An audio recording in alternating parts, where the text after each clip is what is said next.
Hello and welcome to The Print. I'm Snehesh Alex Philip. Well, it's been 2 days since US President Donald Trump has been sworn in, and he's signed off a slew of decisions which impacts not just the US and the world at large, but also India per se.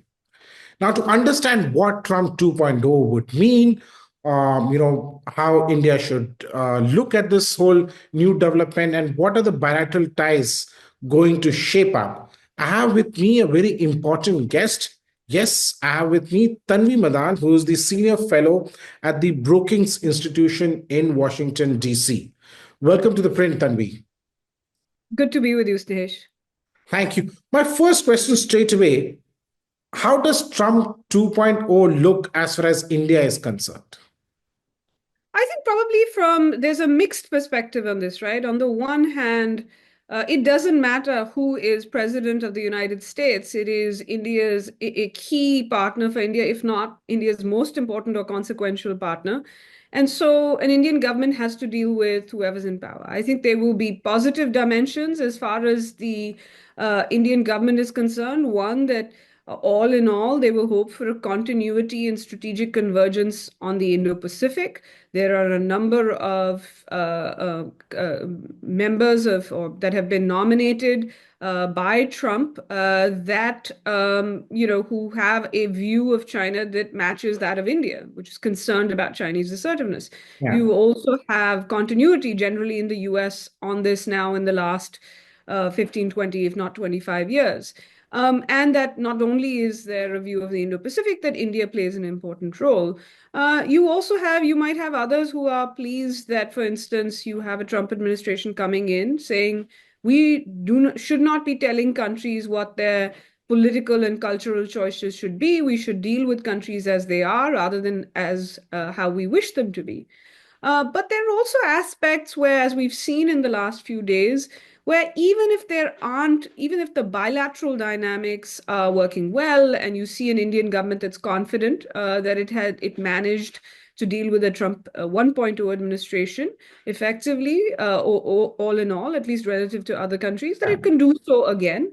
But you see other aspects, as I said, as you've seen over the last few days, where whether it's on trade, whether it's on immigration, whether it is on perhaps a more accommodating policy that Trump is pointing out to China, that you might actually see some fallout for India, even if these policies aren't directed against India, that whether on some regional issues, China, Russia, Iran, whether on some functional issues, trade, immigration, industrial policy, energy policy, tech policy, that you will see that there will be some fallout for India, depending on how the debate on those issues play out in the US. So I think it's too soon to tell. We're only 2 days or less than 2 days into this administration as we record this.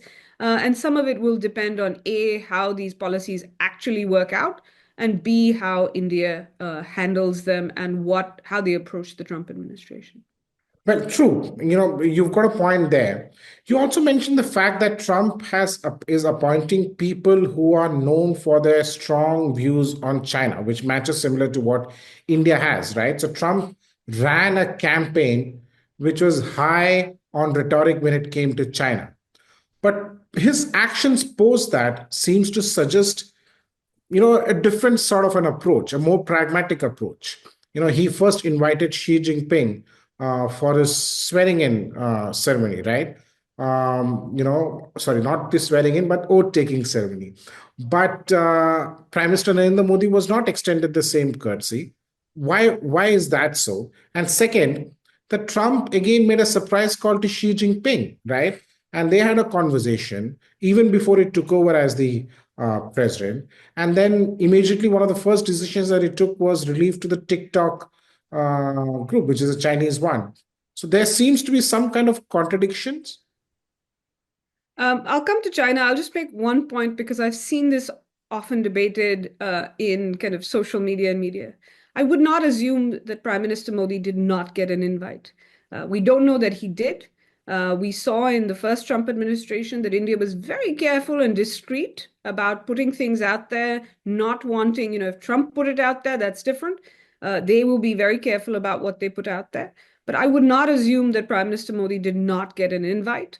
One question is, did he get an invite? And he sent External Affairs Minister Jaishankar on his behalf.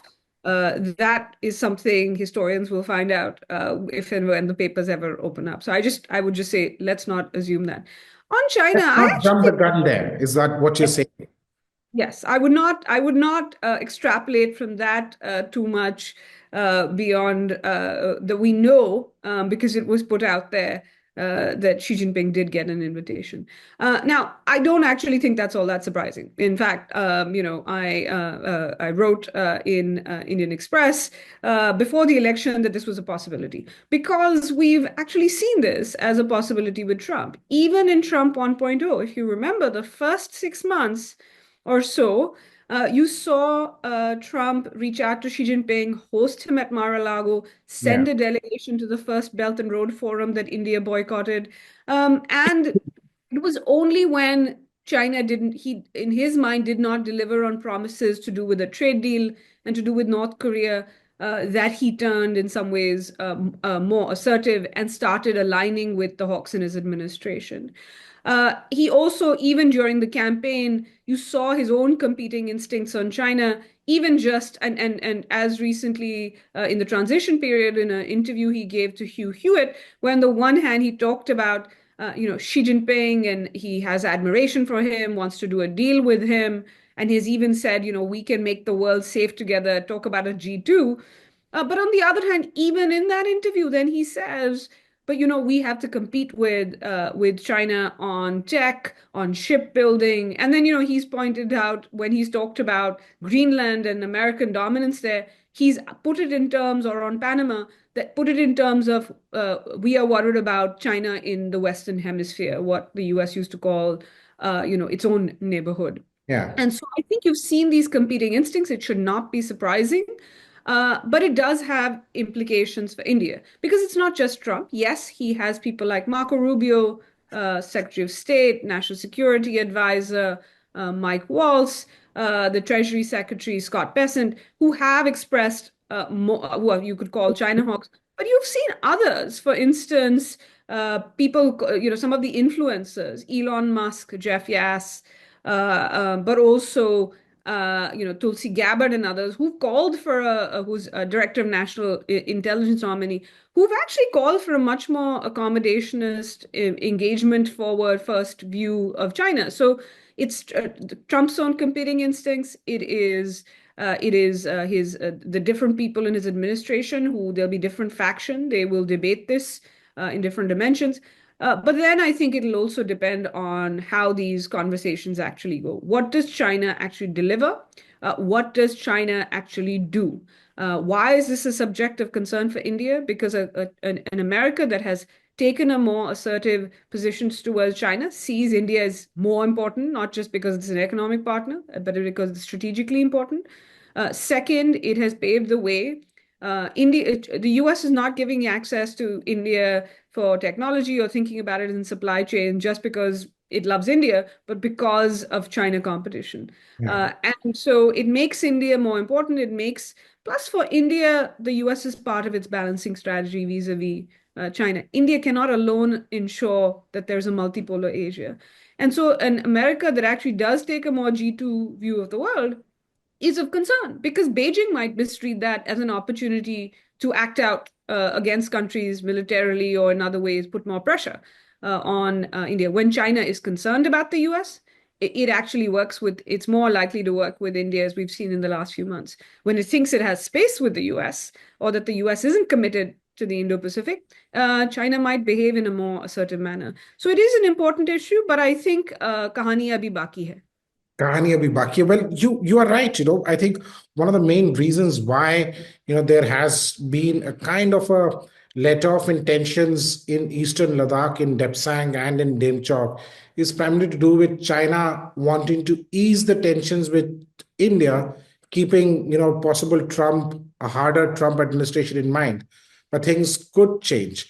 So, my larger question, does this mean that India-US relations is going to be more going to be pragmatic and interest driven, rather than, the whole pure ideological or emotional or thought behind it.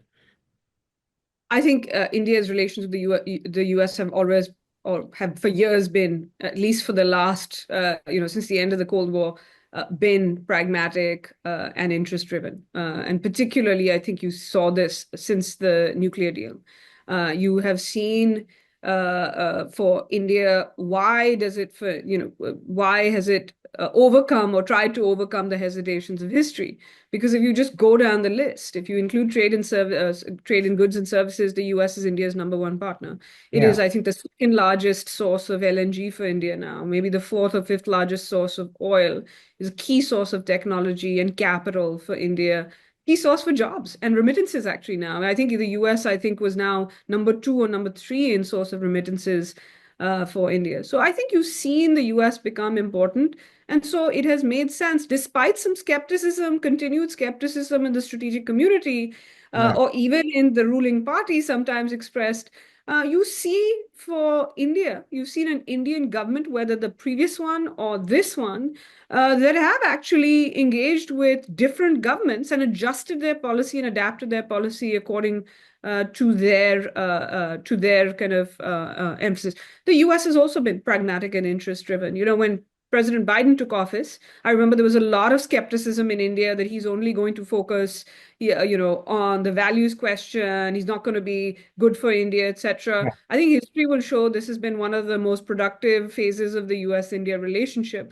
And so I absolutely. think it is going to remain pragmatic and interest driven. And the question for both countries is how do they see those interests, coincide. To quote the External Affairs Minister Jaishankar from his recent speech, you don't have to have interests that are entirely overlapping, but you do want convergence, but not necessarily total cohesiveness. Whenever I speak to people on this side of the fence, and when I say this side of the fence, as in India, in the strategic community or in the establishment here, they keep saying that, while I completely agree with you that India-US ties really did grow at a much faster pace under the Biden administration, but they say it is easier to do business with the Trump administration, right? With the Biden administration, with the whole democratic setup, there was always this, religious freedom reports that come out, human rights issues that crop up in from time to time, and there was always a belief that, there were larger players at play trying to sabotage India's growth. The whole, so that's been a thing. And with Trump, they feel that it's easy to do business, right? These things will not be an irritant. Do you agree with that? These things might not be an irritant, there will be other irritants. So here's the thing, right? To me, the question isn't what people say or theories people come about with. People want to talk about the deep state. Well, why don't you ask the deep state? Because the two deep states are actually cooperating themselves more than they have ever before. So I am not going to engage with theories that are based on feelings. I deal with facts. Others might want to deal with feelings. That's fair enough. Are there issues, and are there stakeholders on both sides who are skeptical of the relationship, do not want? Absolutely. Are there problems in the relationship? Yes. But to me, at the end of the day, you have to see outcomes. So you can say that, there have been all these reasons the US is out to sabotage India's rise. Then you have to ask the question, then why has the Indian government been engaging for the last, since 2014, since it's this government? Yeah, It's actually deepened the relationship with the US even more. Because I think at the end of the day, the Modi government, which Prime Minister Modi has said the US is an indispensable partner for India's rise, and acknowledge, and you've had in American officials, you saw National Security Advisor Jake Sullivan say the US is actually invested in India's rise yeah. because not for necessarily for Indian interest, but because it's good for American interest. Yeah, So I would just say put aside how those feelings on facts. I think there will be some issues that it will be easier for India to deal with the Trump administration. Like I said, Trump has said, or the Trump administration has said, it does not necessarily care about, that it should not be telling, the US should not be telling countries what to do exactly. politically or culturally. That will be easier. But you will see, as you did in Trump 1.0, that Trump will pressure India much more publicly. And India will have to respond to certain other asks that either previous administrations, Republican and Democrat, didn't talk about publicly or didn't pressure India as much. And you'll see India adapt. So, for example, you've already seen yesterday in the meeting with Secretary of State Rubio that Minister Jaishankar had, that you did see, yes, talk of deepening cooperation on defense, on technology, on energy, but also mention there that the US expects cooperation on the immigration side. Yeah. Uh, you have also seen in the Quad statement, India had been one of earlier, not I think more recently, reluctant, for example, to make the Quad a Yes, right. security organization. And you've seen now India and other Quad countries have agreed to talk about the security dimensions much more prominently. So India, the asks will be different. But India's asks might also be different. So I think you're going to see differences in terms of easier on some aspects that some stakeholders care about, more tricky on others, and in part because of the fluidity that, today you will have a decision, it might be overturned tomorrow. That's a fluidity which really would concern a lot of people here, right? With Trump, that's the main issue. But do you think, since you said the ask could be different, the pressure points would be different, do you feel, Tanvi, that under the Trump administration, India's space to maneuver when it comes to global issues, let's say, for example, Russia or anything where America has an interest in, does it become does it shrink further? India talks about the strategic autonomy. Does it become more difficult as far as India is concerned under Trump administration? It depends, as I said, on what the Trump administration actually ends up doing. And second, how India adapts to it. So, you could have said there were adverse implications, on some grounds in the first Trump administration, GSP removed on the trade front, etc. But, pressure from China. But so you did see in some ways China obviously trying to constrain India's space, but you then saw the India-US relationships blossoming in ways and in areas that you didn't, and that has actually ended up creating the space, even during the first Trump administration and beyond, to create more space. The other thing is, you saw in the first Trump administration, you will see again that other countries, European, Japan, Australia, who are also uncertain about Trump in some ways, will engage with India even more. They will have more of an interest. So in that sense, you see the space increase. I think the other dimension you see is if India can make the case, as I think India is and already has and will, if you can make the case to the US and to Trump in particular, in person, that India, its actions, etc., are a low cost, good return on investment for the US, you could actually see more space created there. But it will depend on, say, what does Trump do about China? If he's actually engages China more, if he talks about a G2, that actually does constrain India's space. If he believes in a sphere of influence world, as some have Yeah, suggested, then China thinks of its sphere of influence as all of Asia, right. including parts of South Asia. So it depends. I think on Russia, it'll depend. Is he going to lift sanctions on Russia? That could create space for India. India. But if he actually says, actually, I'll deepen ties with China because they have influence on Russia. So instead of trying to split Russia from China, splitting China from Russia, that's a problem. That will. So I think, it to me, it really depends on how this plays out. It's the jury's out. I will say one thing more broadly, though, about Indian strategic autonomy. The big question for India isn't what others do. There's a lot India itself can do today on economic reforms, on military modernization, and speed those up. Use some of the political capital that the prime minister has. That would create more space. At the end of the day, two things give you autonomy: your capabilities and your partnerships that in turn help those capabilities. I think this government, has made progress on both those fronts, but on the capabilities front, not at the pace I think that the moment deserves. And because there is a window of opportunity for India. So there's still several steps that not because of Trump, but on, for example, easing business environment further, deepening ties with particular countries on the technology side, which means giving up some to get more, Yeah. giving up some autonomy. I think in the short term, you can only build autonomy is built through alignment in part. No country is going to give you certain things just because you're India. And so I think there's always that balance between alignment and autonomy. But at the end of the day, India can do a lot more, and I expect that it will to build indigenous capabilities. But it needs to, I think, it put in place certain policies that haven't been evident yet.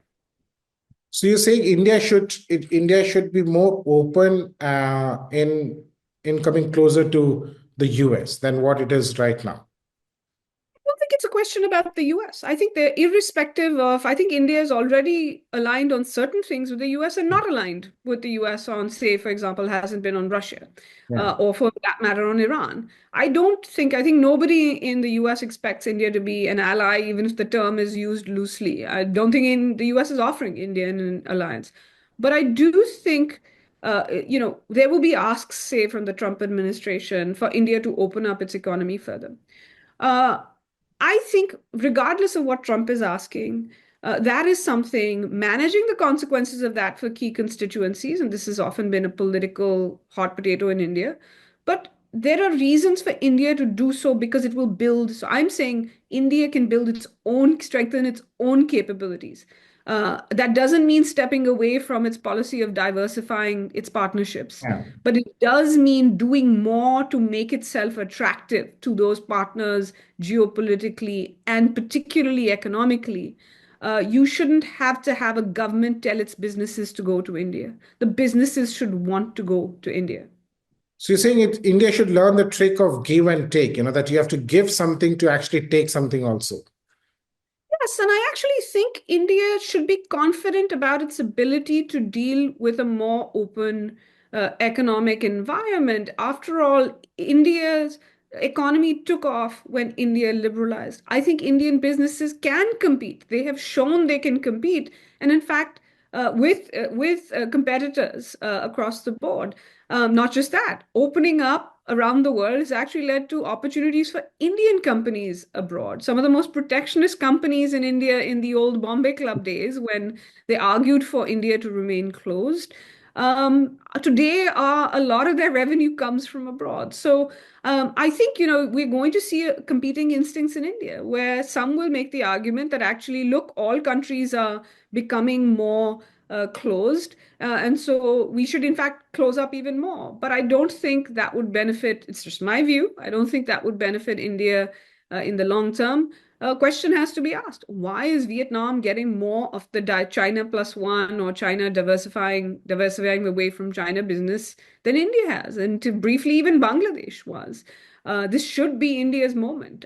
Some companies are going absolutely, but there should be a lot more given kind of the scale of the opportunity in India and the need to create jobs as well.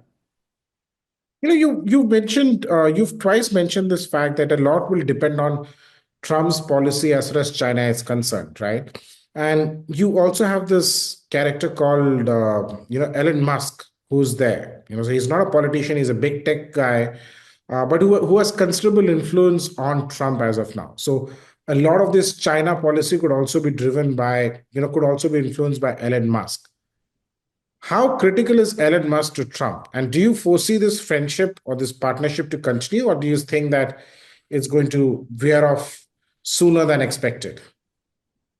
We shall see. Some have argued that it will sustain because, unlike others, he is a massive donor to Trump. He's been brought within the circle, and that Trump has a certain admiration for him. On the other hand, others have pointed out that most such that both have very prominent, forceful personalities, and Exactly. historically, those kind of people have not lasted unless they realize that there is only one ultimate decider in this administration, and he's the person who got elected. And that would be Donald Trump. So we shall see on that. I think, as far as India is concerned, there are three dimensions of this. On the one hand, China thinks of Elon Musk as its new Kissinger, because he has argued for more to take a more sang he has a more sanguine view of China, argued against tariffs, argued against even aspects of competition. Having said that, he has talked about X getting access if in China if TikTok has access here. But so you have that China dimension which might concern some in India, I think. But on the other hand, on another issue that India cares about, H-1Bs, he's actually been an advocate compared to others in the Trump administration. I think so. You see, it could be positive, could be negative. The other dimension that we'll have to wait and watch with Elon Musk is he is not just a Trump influencer, the chief Trump influencer. He is also a business leader who has several aspects of business and in front of the Indian government, including on a couple of his companies. Yeah. And so the question is how India will have to think about how to handle that, because now it might not just be seen as a business decision. The question for India will be how much will it spill over to what Trump or the administration thinks and says about India. So he has an undue now advantage as far as businesses in India is concerned, right? We shall see. The one of the things that I had written about in December is we are now there will be things that American and Indian companies agree on, including about the business environment. But there are certain cases where either big tech in the US, more broadly, not just Musk, but a number of the CEOs who Yeah. you saw on the desk with Trump, they have a view of things like free speech, things like privacy, things like data localization. Where India's actually had a more European view that it wants to control what happens, and these Yeah. companies might push. So it's not just Musk, it could be broadly, but you will see a phase where American business might say to the Trump administration, so it's not going to just be about market access that they've been wanting in India. It could be about certain policies. But on the other hand, you have an Indian government that has very strong views, but also Indian companies. So, it is going to be this these kind of business influences in both India and the US. How do they influence government? How do their views? And at some point, do the governments make a decision based on what their corporates are telling them, or because they think that the argument that I think India will be trying to make is that the administration should look at India strategically and therefore make certain concessions or exceptions as it has done in the past. We shall see if that works, but I think there'll be certain adaptations where it doesn't speak to a core Indian interest, where India might make some concessions. They won't be called concessions, but they will be, you might see some give and take there. So I actually don't think, I think India has been willing to give and take with the US. It's just not often talked about publicly in that way. Well, perfect. Thank you so much, Tanvi, for speaking to the print and to our viewers.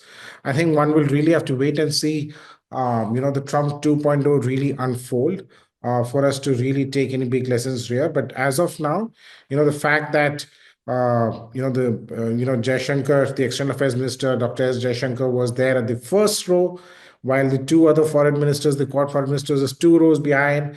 The Secretary of State's first bilateral meeting was with Jaishankar. There seems to be a lot happening on the India-US front. But as I said, one will really have to wait and watch about the other irritants that might come in. Right, Tanvi? Yes, I think, bottom line to me is, you've seen an India-US relationship now that over the last 25 years, every president, including Trump in his first term, left better when they left office than they found it. The ingredients are there for that to remain the case.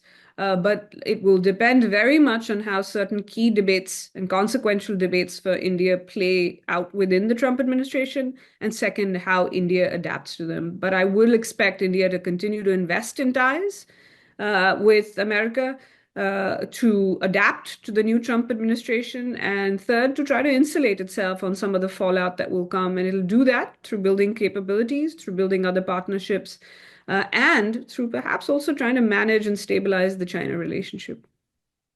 Well, absolutely. Thank you so much, Tanvi, for speaking to the print. Thank you, Snehesh.